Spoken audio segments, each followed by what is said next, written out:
we go. Colette, you must have just come from a meeting. You're all done up. All right, here After this one, after. after this one. All right. Well, so hello everybody. I am delighted that Jennifer Hilt agreed to come and talk with us today about romance tropes. I've been following Jennifer for a long time and was lucky enough to kind of be kicking around Kickstarter when you launched your romance tropes for what? Oh, now I've got the title wrong. Yeah, Look at yeah. me. Trope Thesaurus Romance. Trope Thesaurus Romance. So I got in like right at the beginning. It's a fabulous book. Highly, highly recommend. Well, thank you. Jen is a USA Today bestselling author, over 24 books published, four pen names, a fabulous teacher, and not just for romance authors. You've also got Trope Thesauri for horror, and what are the others? Four of them right now, Yep. right? I have the horror one, the romance one. The original one is just the Trope Thesaurus, where I talk about multiple genres in it.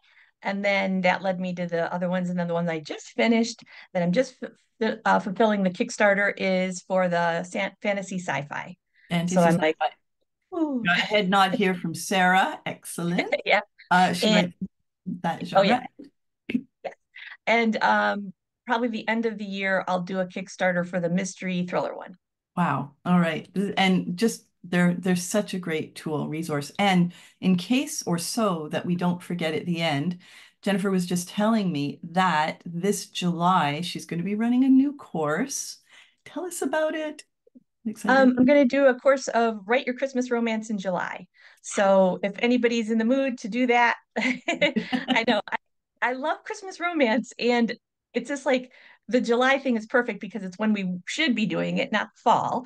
But that's kind of when a lot of times I found that that's when I end up doing it. So I was like, okay, what if we just tried to really do it in July so that we had it ready in the fall for editing, promo, and all that kind of stuff. So I'm excited about that. Plus, there's also usually like really fun sales in July for like covers and stuff like that for people. So yeah, so I'm just Yeah. excited to do that without the pressure of the actual holiday. Yes, yes. And so stay tuned. If you're not, well, in fact, I was going to say, if you're not on Jennifer's list, you're a silly bunny because you should be on Jennifer's list. Go over to her website and sign up there. That'll get you on her list. And I actually, this is really funny. Go to Jennifer's About page and just look at the little thumbnail for her YouTube channel. She's got some really great Oh videos on yeah, YouTube. yeah. But the thumbnail on her website is hilarious because Sandra Bullock's face, look at Mia sees it. I'll have to It, go check it out. it Uh, looks like you very badly photoshopped your own face on Jennifer Bullock's body. It's I'd say, Sue oh, Brown sees it. It's hilarious. okay, Anyway, I'll have to go check it out. no, it's really great. Anyway, it's worth going over just to see that, but also sign up for the website. Okay, that is a lot of preamble. We are here to hear Jennifer talk about romance tropes. So I'm going to pass it over to you to share your screen and get rolling. And folks, use the chat for questions. Um, Jennifer, do you want me to interrupt you, or do you want to hold questions till after? You can interrupt me, that's fine, or whatever people would like. Whatever So, feels right. Okay, if there's a yeah. good pause, otherwise we'll ask them after.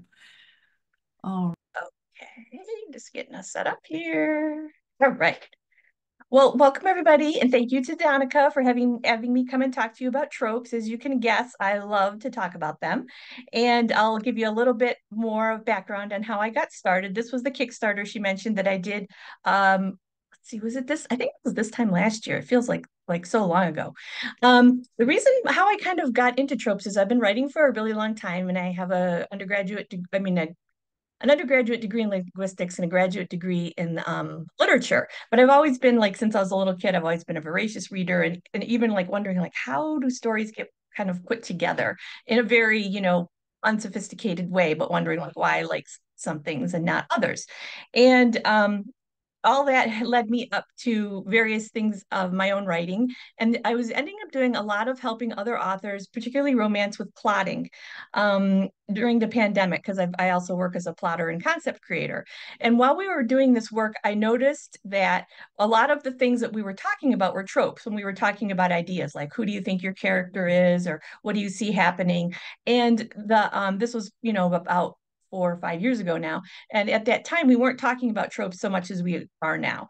And I ran into authors that were like, but I want to tell a good story. I want to tell a creative story. I don't want to write a story with tropes. And so that got me thinking of like, but we keep coming back to them as a common language. So kind of why is that? And what are tropes really? And then the nerdy linguistic side of me just kind of went down this big rabbit hole where I just started like looking at all my favorite books and series and movies and thinking, like seeing tropes and they're pulling them out and thinking, how do they work? And so that kind of was what got me started and where I first wrote that first Trope Thesaurus book, because it was kind of my outpouring of all this research that I did. If you guys have ever read the Save the Cat book by Blake Snyder, I love it. It's one of my favorite books about plotting because it's really just like down to the bones. It's not confusing. I don't feel like he puts a lot of extra stuff in there. It's like, how do you plot story? And it's about screenwriting, but I really have found it helpful for, writing books. But there was this one quote in there that I've literally been thinking about off and on for probably the last 10 years. And it was, give me the same thing, only different. And this was something that a movie producer said to Blake Snyder, the screenwriter. And I always was thinking, like, what is that thing? you know and it occurred to me through all this work with tropes that what they're talking about, what he was saying was, give me the same tropes, only different. And why that's important is tropes are really about relationships, and that's why we're going to talk a lot more about that. But that whole idea that tropes are relationships, and that's why they matter, that's why our readers care about them, and will ask you for certain kinds of stories. Like I love little best friends, little sister stories, or I love ones with the grumpy sunshine, various kind of things. We're saying we want to read more of those kinds of relationships. And so it's up to us then as authors to like take what people want and what they're asking for, and then put our own storytelling spin on it. And so one thing that I think came out of part of bringing tropes really to the forefront of this, romance authors and readers have always been aware of them. But when Bridgerton came on the scene, I really feel like it just exploded the idea of tropes into like the general conversation, because we just see them so much now. And talking about like Netflix, they'll be like, oh, do you like these tropes? How about watch these things? And I noticed that like I'm an unapologetic reader of BuzzFeed, and they're like, oh, do you like Friends to Lovers? Have you watched these, movies or these shows? So Bridgerton, I think, was one of the ones that just kind of brought it to the forefront and made it common knowledge of saying, hey, there's great tropes out there. We love them to tell stories, and gave them to us in a very beautiful, sexy way that kind of made it more palatable for everybody. So that was just kind of like a little run up. So what I want to talk about today is, we're going to talk about tropes, but I also have found that a way to use tropes that's really helpful is to talk about them with goal, motivation, and conflict. And so if you can join those two things, it can give you a really nice story structure. So that's kind of what I'd like you guys to come away with today, is thinking about, oh, is this something I could apply to my work, either creating new stories or revising? So first of all, we're just going to talk about a trope, about what is a trope. And my definition for it when I started all this research was that a trope is an object. When you hear that word, you automatically know what it is. It doesn't need any long definition or explanation. You're not confusing the reader. They have a clear idea of what it is in its mind, of what it is in their mind. And it also is just an object that's neutral. It's not bad or good. You can have any kind, like you can have a boss, for example. That's a super popular trope we hear in romance. It could be a great boss, it could be a jerky boss. You get to decide that. But what we're talking about is just the idea of the boss, which basically is a position of power. We'll talk more about that. And then the other thing is that they're just really building blocks. Tropes are not like the end product. They're a thing that we can use to start as we layer in our stories, and we can use them as little or as much as we want. But they're just like little things, so that, like, signposts or guides for readers. So they're like, oh, that's what we're talking about. So just some examples of ones I'm sure you guys already know, but arranged marriage, orphan, forbidden love, road trips, revenge. I mean, there's really probably 50, depending on how you categorize them, there's probably, about 50 tropes. Um, and then it's just, some of it's just kind of like forbidden love, I think is very similar to, was I just thinking about recently? Forbidden love is very similar to, oh, I lost my train of thought. Sorry, guys. Um, we'll come back to it. Anyway, but like the idea of secrets where we have secret baby and we can have like secret marriages and things like that, or those kind of, it's just kind of depending on how you define the secret. So we talked a little bit about why tropes are important, but I really believe that they get us going with our stories so we can just get going. And one example of that is, I don't know how many fantasy authors we have, romance fantasy authors here, but a really good example of using tropes to get your reader grounded is Fourth Wing. And that's this really popular fantasy story now that pretty much is in every airport that I've been in recently. I see it. But it's about basically a forbidden love story with dragons. And the neat thing about that, and I wrote a Substack. My Substack is free. You guys are welcome to go check it out. And I wrote a Substack about in the first 3 pages of Fourth Wing, there's 11 tropes. And the whole idea in there is to get us like getting on the same page with the author of who these people are, what's going to happen, what kind of journey, what kind of conflicts are going to be set up. So feel free to surf over and check it out sometime. So they prevent, because we're able to communicate these basic ideas very simply with our readers, it prevents us from having these big, dense blocks of text or backstory that are starting out stories or like slowing things down. We're able to just kind of keep the story moving, which we know now in this day and age where everybody has so many other things that are preying on their attention between our phones and YouTube and all these real life, that we don't want to spend lots of time making our readers dig through like backstory and things like that.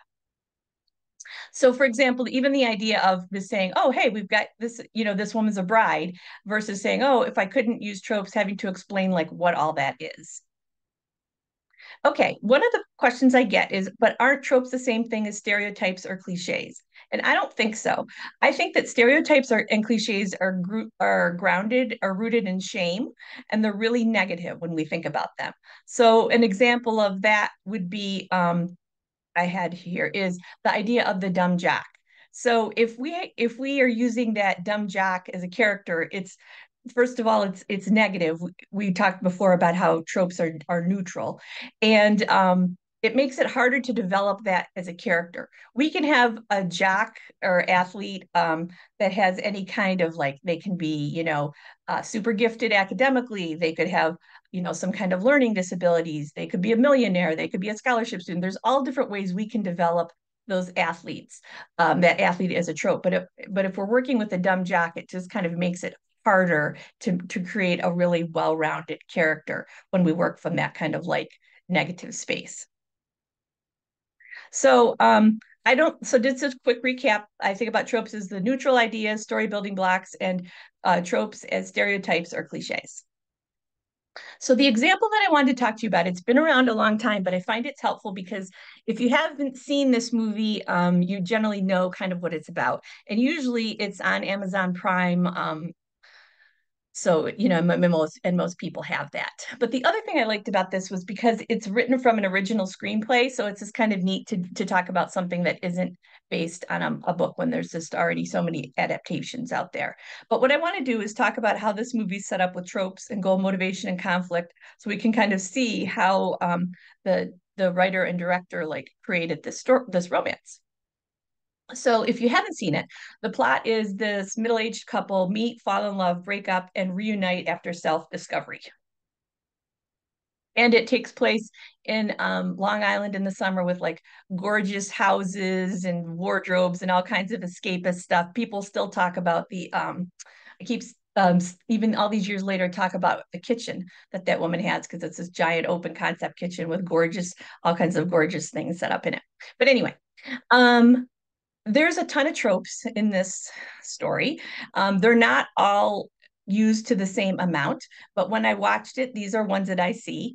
And I just wanted you guys to kind of be aware that of them in terms of when I'm watching a movie or reading a book.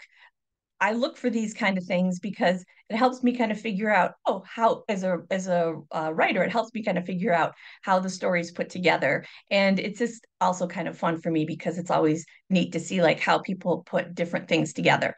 So my kind of assignment for you guys is to go back and watch this movie, and like see how many tropes you can pick out and how they're using them. And we're going to talk more about that. But then just kind of in general to add this to your reading and viewing.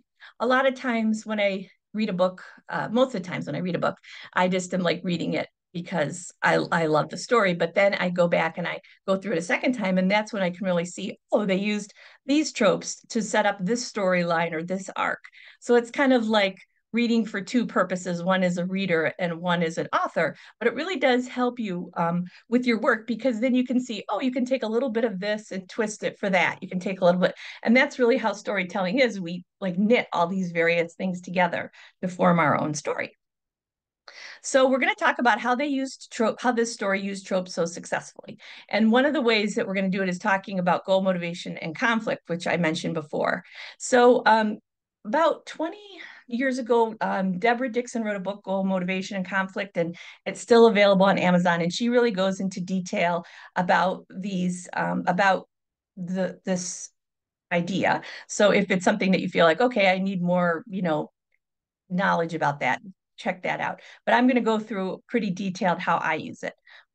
So the idea I have is that basically this is from watching many of those HGTV shows during the pandemic, that the base is basically tropes and goal motivation and conflict is our rafters. And like together we use them to make a story. And then we'll see how other details and things help us fill it in the sides and connect it all together.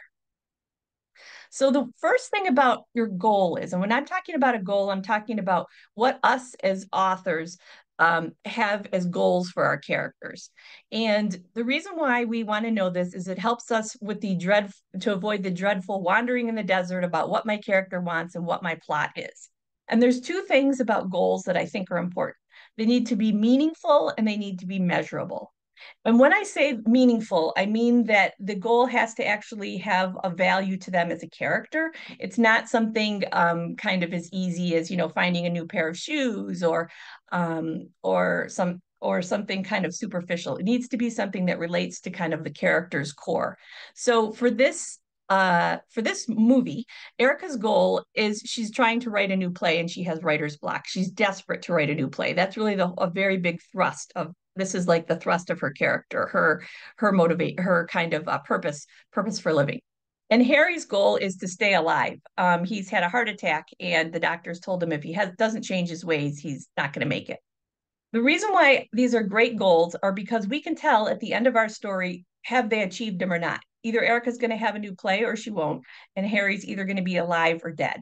And it sounds very, they're very kind of concrete and reductive in this way, but it's so helpful when we're plotting out scenes to think, oh, are we moving towards, for us as authors to think, are these characters moving towards the goals that we have set up for them? So the thing that I often find with romance authors is that they want the goal to be with the hero or to be with the heroine or to be in love. And the problem with there's a problem with that as a goal is it's not measurable because we don't really have like an outcome. And the other problem with it is that in the nature of romance is we want to wind up with an emotionally satisfying ending. We want a happily ever after. So it's already kind of built in there. So if we use that as our goal, it doesn't give us any kind of plotting power as we move with our story because it's already understood. So that's why I'm always, and if you think about it, that's also why you see so many stories that somebody inherits a bakery, somebody's trying to get a job or a promotion. There's like a thing that characters want and they're working towards that. And then they're going to have different interactions with their love interest that will propel the romance, but we need like as a base to work with something that they want. And so, like I was saying, to be in love or to be with the hero isn't measurable. You can have somebody can, want to break up the maybe they think the hero's marrying the wrong person. So it's something like the Julia Roberts movie where she her best friend's wedding. So like something like that. Like she has a goal that she wanted to have happen for it. So, but to marry the goal, marry the hero is measurable to like to, just kind of like I'm saying, we're just trying to avoid having this nebulous be in a relationship or be with them because we're still going to have a lot of interaction between them. Okay, so as I said, the whole purpose of that is that we want to have a story that's easier for us to plot with lots of conflict. And that brings us, so that's what we're talking about with goals. And then we're going to talk about the motivation, and that's really why and where we'll see the story themes. So for our Something's Got to Give, Erica's motivation is writing plays is her identity. She doesn't know who she is if she's not a famous playwright. And Harry is a playboy slash ladies man who likes to drink and carouse and do all kinds of things. But he doesn't want to die. And so his motivation is he's going to have to change his ways. So both of these characters are struggling with identity, and we can kind of see that that's what they're struggling with, even if they aren't aware of it. But we as authors can say, okay, they have identity issues. They're going to have to change somehow, and let's see what kind of terrible things we can do to them to get to that change point. And the conflict is these two very uh, dominant personalities fall in love, and it completely upends their lives. They like to have things planned out and go the way they want, and when they that's just not possible when they fall in love with each other. They have to both change. So we have the goal, motivation, and conflict for them. Now what? We're going to go back to try to and tie in with the tropes to get us some good story structure. And when I talk about there being like 40 and 50 tropes out there, that's just a lot. And most of them, if you type in like romance tropes, you're going to get alphabetical listings of tropes on the internet, which is fine. But when I was doing all this research, I was thinking there's got to be a better way to think about tropes as opposed to just alphabetical lists. So I thought of three ways to kind of break them down with storytelling, depending on what you feel your story needs. So one thing I like to think about are primary versus secondary tropes in the storyline. And what do I mean by that? So the primary tropes are like our big ticket story items. And so for this, it's going to be the romance between the hero and heroine. And we're going to see big things, this trope of opposites attract and second chance. So we're going to see those tropes a lot in Erica and Harry's journey. They will, multiple scenes, we're going to see these kind of tropes. Secondary tropes are where we get with our B storyline. So, for example, if you're writing romantic suspense, the B storyline is probably what the kind of mystery or thriller or whatever is going on with your characters. That's the kind of thing that they're working together to solve. That's often in your B storyline too.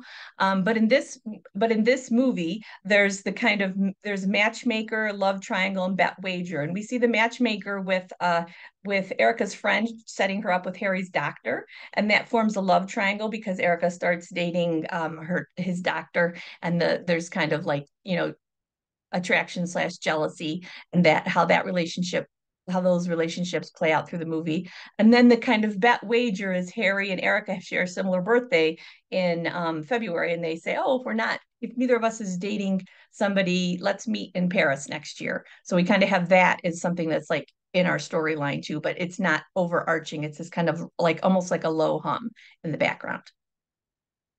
So that's one way that we could think about tropes is primary or where are they? Are they primary or secondary in our story? Another way we can think about tropes is, are they persons, places, or objects? And this person tropes is another way of that I'm thinking about it lately is trope stacking. And it's a way of creating different aspects of our characters using tropes. So we can have like, so these are tropes that are in the movie. um Harry's a playboy, her friend is a matchmaker. Both Harry and Erica are tend to be kind of loner people. But if we think of Erica as an example, and talk about this idea of like trope stacking, like what are aspects of her personality that we can develop using tropes? Well, she's her profession's a big is one, so that we know she's an author. She's a mom too, so that's like another element of family. She's a best friend. Her friend is very active in the story with kind of helping her. Um, she's divorced, so there's interactions with her ex-husband and his new to be wife. So there's just various out there's like Erica is not just one flat person. There's different aspects of her personality, and we can use our tropes to kind of stack those elements of her personality and show different parts of them with her. And we can see that that's like just another way that we can develop this idea of a complex character for our characters, so we don't get the dreaded, oh, they're two-dimensional. Place tropes. These are usually like, where is my story happening?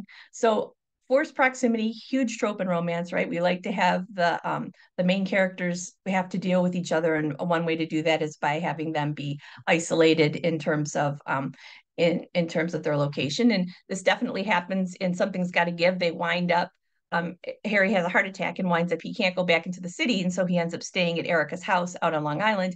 That's where they end up falling in love. And this kind of idea of journey as a place in terms of the characters moving back and forth in terms of their locations too.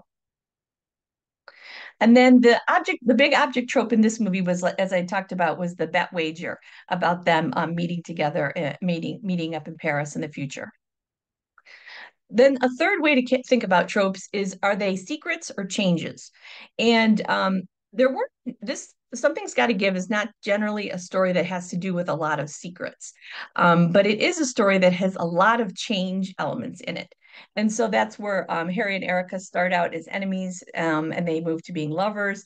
Also, that same idea of she starts out dating the doctor, and Keanu Reeves' character, and they become lovers. The whole second chance of her and Harry reuniting at the end in Paris. So we can see different ways that the relationships change, and this is huge, obviously, with romance. We always want to be thinking about how the relationships in our story change, and so it's another way that I like to use trope stacking and think about whatever two characters you have. If you're doing kind of like a traditional if you're doing a kind of traditional romance. And then if you're doing something with like reverse harem, or these rules will still apply, you just have more to keep track of. But you're going to have wherever your characters start, and then we're going to want to be able to see how those relationships, what are things that happen to the relationships that change, unrequited love, jealousy, revenge, best friends, redemption. Those are other kind of change tropes that we're going to see with romance. And again, I'm encouraging you to think about tropes, because I think that a lot of times we see them and we think about them as marketing, and they are really important for when you have to write a blurb and when you have to choose those keywords for Amazon. But you can use them to like build your story earlier on, too. So it doesn't have to be to something that you use kind of in the end. And I believe that romance writers use tropes very instinctively. It's just now, as our profession has kind of evolved, we need to be more aware of them, because I'll have people say, well, I don't really know how to use tropes. I'm like, I'm sure you're already using them. That's the nature of storytelling. It's just now we just need to be more aware of like, what are the names that we're using to them, what we're using to them, and how can we pull them out for our readers to make it so that they can easily get hooked on our story quicker. So the other thing so I talked about tropes, and I've talked about goal motivation and conflict, but there's really a third element that takes us beyond these building blocks and makes our stories unique to us, and with our storytelling voice, and that's the details. And the details in storytelling is when things like physical descriptions, dialogue, interior thoughts, world building, your author voice. And so that's why if we had an assignment where each of us had to write, a contemporary romance about a character who inherited a bakery and she went back to her small town, and she met her lost love, we would all have actually different stories, even if we use those same elements, because all of these things that we bring to it would be different. So the details are really important. And it's not necessarily something you're gonna, this is something you're going to do on a first pass, as you're writing something, but just to feel free to like, you know, your character who's a loner or who's an orphan or who's, whatever their profession is, to add all the specifics. Readers love all those little specifics about how their world works. And again, yeah, just the importance of your voice to the story is what really moves it beyond these building blocks into the full-fledged story. And that is where this was kind of, again, harking back to my structural thing. That's how we go from that kind of basic, rudimentary structural foundation to like the full-fledged gorgeous house that we'd love to go in and wander around. It's because we've tied all those elements back together. So if you are new to thinking about tropes in kind of a more, um, I guess, abstract or more concrete way. These authors, Megan Quinn does a whole bunch of contemporary romance. Julia Quinn, of course, she's doing historical romance. Tessa Bailey does great contemporary romance, and J.T. Geisinger does a really nice job with romantic suspense. And those are authors that, like, when I've read them, it's like they do a terrific job in their blurbs with using tropes. So if you're kind of struggling with that, go check out their blurbs. They also do just a really great job in their stories with taking those elements, like we talked about, and making them very specific and personal. I think Megan Quinn is a really great example of when you read her blurbs, you can see that she like calls out these tropes, but then she always gives them that twist of what makes it specific to her world. So it's not like just a generic hockey player; it's a hockey person that has these other three things going on.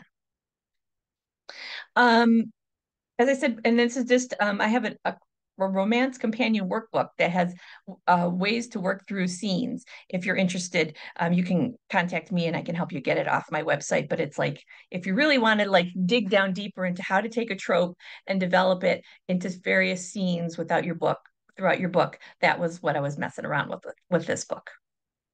And if you guys, I'd love it if you guys join my mailing list. I have a list of tropes broken down into ways to develop them with your story structure, and you can do that by surfing over to my website. And there's a little pop-up window that will lead you through the process to do that. But I'm hoping you have a bunch of questions for me. Excellent. Oh, and grab that if you haven't already. I should have dropped Yeah. that in there. I should have dropped that in. Yeah. Let's put it in the chat.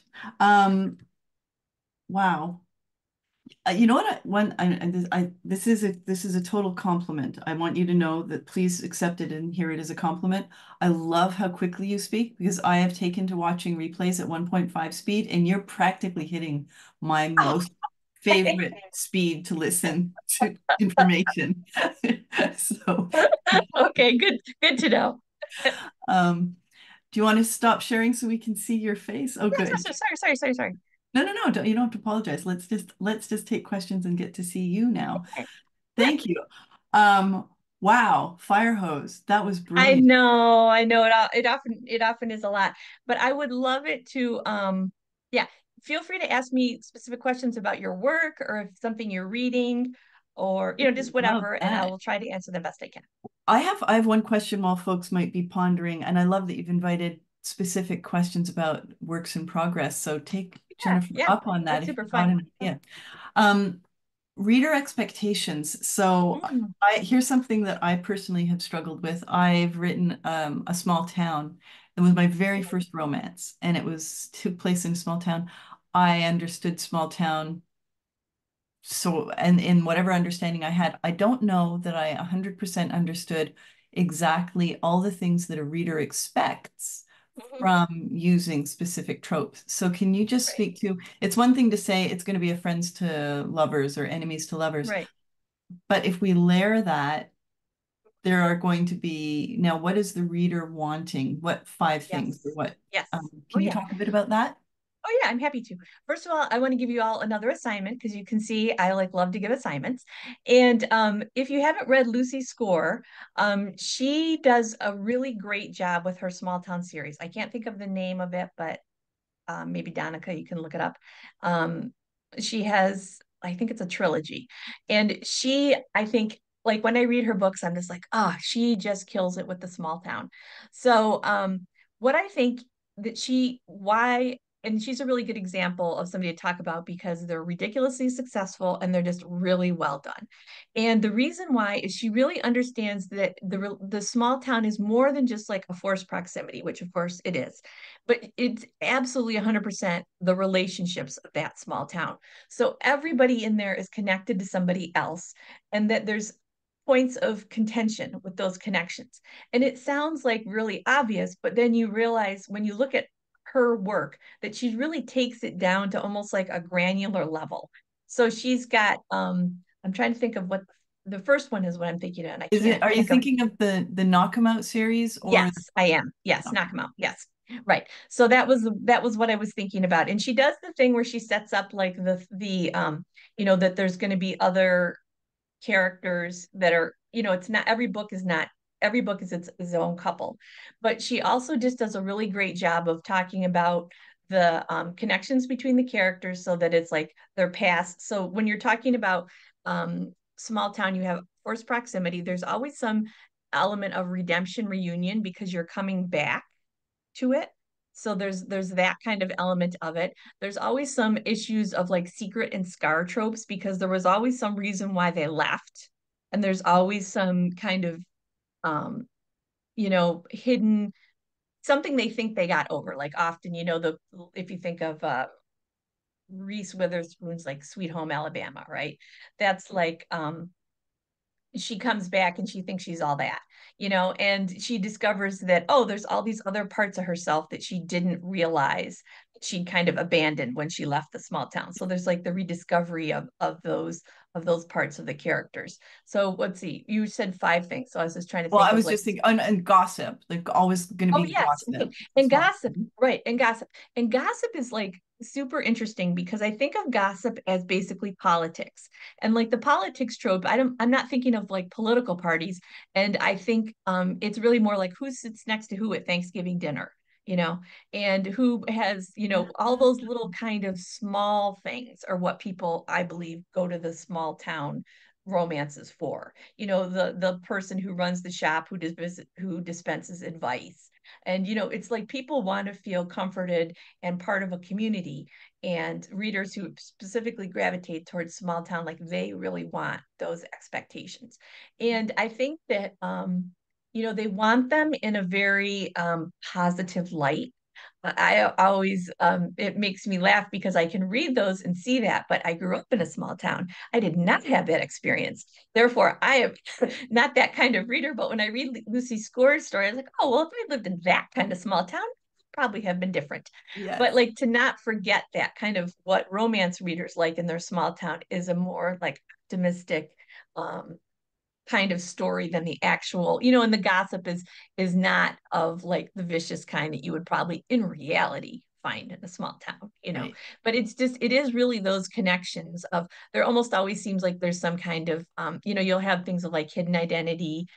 Somebody's so was with so and so and they didn't know about that. Of course, my beloved secret baby sometimes pops up, but it's just really digging into all those connections and seeing like, the lady who owns a shop who gives advice is also, having a second chance relationship with somebody who she was separated from years ago. And like she's the sister of somebody else. So it's like really thinking about like each character maybe does like three other things. Fabulous. Thank you. Thank you. Yeah, Thank you. yeah. All right. And I Colleen, do really recommend if you're new to small town or curious of a good way to do small town, her Knock 'em Out series was things we really never great. got over. When I bought it and it was like, this thing is 600 pages long. Are you Right. kidding me? I know, right, right. I know. But I it was, thought that too. And yeah. But yeah, it was like a good 600 page. yeah, Like I yeah, was, because yeah, I was like, oh, I'm going to be skimming this. And I was like, I'm not skimming it. It's like yeah, she's really yeah. good. Lucy Score is, yeah, like Yeah. bow down, Lucy Score. Hmm. Um, so Colleen, do you think hate to love is a trope in itself, or is it simply a component of other tropes like enemies to lovers or opposites attract? I have Right. one couple in my series that aren't enemies per se, but they go from hating each other to love. Question. It's a great question. And I think that I I would see them as basically the same kind of thing. I think the reason why we say enemies to lovers so much is because I think it's just kind of in the vernacular of that. It's like hate sounds really hard, and enemies is kind of, but still gets us the same idea. The reason why that's such a popular trope is we have so much fuel when you can like work against with the pushing against each other kind of thing, where something like friends to lovers is like you have to come up with a lot of other things to throw in their way that are like external things. Whereas if it's the two characters are actually like opposing each other at first, and the more that they're like pushing against each other, the more that gives you great conflict to get them together. So, like, kind of like the harder they hate, the more they're going to love kind of idea. So I wouldn't worry so much about whether it's hate to lovers or enemies to lovers. I just think that's a really powerful trope. And to make sure that you have those characters either it really helps if like they want the same thing. Like say, they both want to be like the mayor or something. And so there's only one way one can win. That kind of helps to fuel the the conflict for that relationship, because we're always trying to figure out how can we use tropes to build the conflict. The more conflict we have, the more relationship issues, the more story we have. So that's really our biggest um, the biggest kind of thing with that. So don't be afraid to make a lot of really good conflict with something like enemies to lovers slash hate to lovers. It'll help you fuel the whole story. I'm gonna I see you, Mia, and I'm gonna read your comment, but I'm gonna ask Suze because it's really related. Can you list a few tropes like enemies to lovers that have more conflict baked in? Yes, let me see. Oh, forbidden love. Yes. That's one that's like the same idea where they have all these things that are like working against them. So I think that's why we see lots of forbidden love. Um Enemies to lovers hate What about I'm yeah, is sure. age gap one that would have a lot of conflict baked in? Yeah, it can. It's just depending of, especially if you combine it with other stuff. So like you could do a great job of combining age gap with, some other like family issues, like the families are against them for whatever reason. That's one that you kind of see with that. You could do age gap and like the idea of marriage of convenience. I mean, there's um the more that you can kind of embed different parts of tropes to work together, the more conflict you can get, as opposed to just kind of thinking them as one standalone thing, I think. So, and then secrets. Oh my gosh, there's so much mileage we can be getting out of secrets. So, like, not forget about that when we're constructing our characters. Like, you'll hear like, oh, give everybody a secret. And I think that's really true. The important thing to remember is the secret should be really valuable to the character, something that they will go through a lot of lengths to prevent exposure. It doesn't maybe even have to be a huge thing, but as long as it's huge to them, I think is the big thing to remember about that. So secrets, forbidden love, enemies to lovers. I'm just trying to think of other ones off the What top of my about head. boss employee? Does that have conflict baked in Oh more? yeah, definitely. And especially if you can set it up in a way that we see that a lot, especially if you can set it up in a way that it's really problematic that they are having a relationship. Like if they're like working in a hospital, together, or if the setting, you're going to have like a forced proximity setting with that anyway. But if you set it up, yeah, like somebody just said, like student teacher, right? Huge Mm. problem, if you're dealing with somebody, if it was like some kind of high school or something like I that, just which saw a movie. What was the wouldn't movie? make it romance, but but just this the more kind of things that you can make, tropes can be any kind of conflict. It just is a matter of like thinking, how can I make this hard for the character to get what they want, is what a lot of what it kind of boils down to. Right. So yeah, but Thank it's really fun to think about how different ways of combining them. I just thinking student teacher. Usually, I'm like, oh, student teacher. Like personally, Yeah, yeah, right. I went to high school with two teachers who dated Mhm. students, and there was a stabbing in one of them. There's a great story there, and he Yeah, yeah. anyway. But I just watched the rewrite. Has anyone seen the rewrite? Oh, It's new, and and now of course I've lost the actors and actresses' names who I love both of them, but it's oh, really worth looking for the rewrite. And it's a college professor who's Hollywood. Oh, I know who it is. It's Hugh. No, it's not Hugh Grant. Is it Hugh Grant? Anyway, My Oh brain yeah, doesn't. somebody just said It's Hugh Grant in the chat. Yeah. yeah, it's very Student good. Student It's teacher. not a romance, but Election, that old movie with Reese Witherspoon and with Matthew Broderick, was about student and teacher like basically hating each other, and it was really good. I mean, it's kind of dark, but it's like really good in terms of like relationships and things like that. But you can see it's like that same idea of they, you know, the trope, they're using tropes in it. So, Mia says, more of a comment than a question, listening to this presentation has shifted how I see tropes. It's not mhm. necessarily formula, but scaffolding, as you said, and allows us to write Right. richer characters and dynamic relationships. Oh, great. I'm so happy because because that's really what I think. Because tropes are out there. They're free to us to use. Everybody's using them. Like, I always like laugh when somebody's like, oh, I don't, it's like, in like literary fiction that's winning Nobel Prize, there's tropes in it. USA Today, Nobel, there's like the stuff that's like on the New York Times bestsellers list, like Fourth Wing, tropes. It's like literally in everything. It's just a matter of how you've used it and how you've developed it. So it's not, and some I just, it's not so much now, but there was several years ago more like shame about, oh no, you shouldn't use tropes are terrible, and it's like that's not the case. They're just archetypes. They're in everything. So Mhm. don't make your life harder by not using them. Yeah. And in fact, make your life easier by recognizing that you're using them and use them to your Right. advantage, right? Yeah, right. Colette is saying, let's see if it's a question. My MMC is neurodivergent, in love with an introvert who is afraid to be Okay. in love with someone different due to a Okay. secret society and a magical, sinister book that foretells disasters for the last 250 years. They have to go on the run, which is the Cool. thriller part. I'm stumped on my tropes. Okay. Well, first of all, you mentioned quest. They have, because they have to do something, I think you said. Okay, so Yes. that's an easy one. Definitely, they have to go on the run would be road trip. That idea of there's going to go through different locations. Um, it sounds like opposites attract. In the beginning, I'm trying to remember all the things that you had said. Neurodivergent, in love with an introvert who afraid to be with someone different. Hmm. I would definitely say that's opposites attract.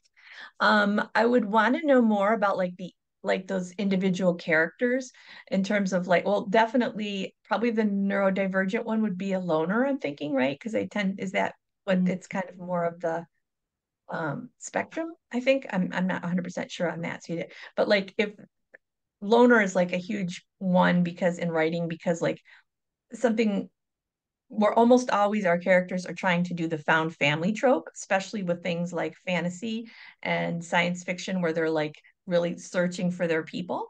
So I would think found family is really big in there. Um, you have something about a magical society, so I'm 100% sure that there's going to be politics of like how that works, that world works, and the things of that.